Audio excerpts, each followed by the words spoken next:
faly betsa fa mbola afaka manohy fianarako. Mila kojakojantsika ny tontolo iaina. Mampivoatra ny tanora ny teknôlôjia. Izy mbola tsy matoeky fa mbola tsotrany. Sahirana ray aman-dreniko manefa ny droako sy ny fitaovam-pianarako.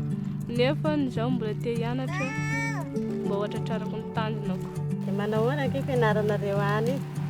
Zaho fa miezaka tsara ny fianarako. Mizaha tsara mianatra, fa fianarana ny lova tsara indrindra.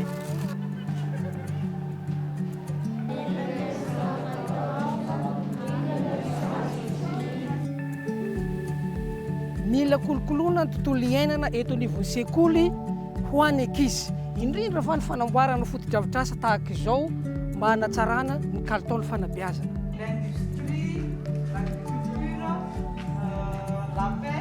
Manampy betsaka anay ny fiofanana satria maro aminay mpampianatra no tsy ampy trakefa amin'ny fampianarana. Le mouvement de lutte contre l'ordre colonial.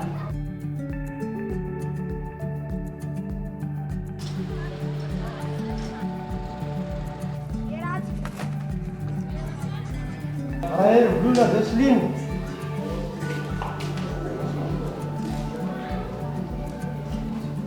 Faly zaho nahazo fitaovam-pianarana mba hanampy anaka amin'ny fianarako.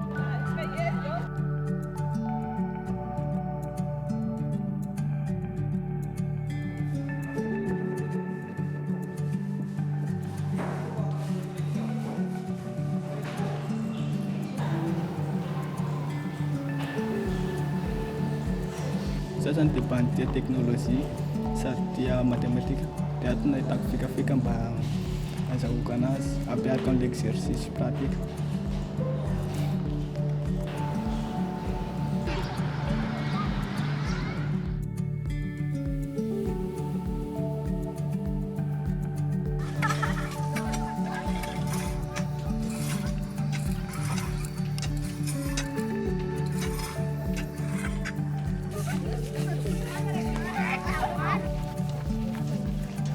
Zahay mpianatra tamin'ny seseloha Soantanimora dia mandray anjara mamboly hazo iray samy mpianatra mba hanatsarana ny tontolo iainana ho amin'ireo mpianatra aoriananay sady fialamboly ho anay mamboly hazo.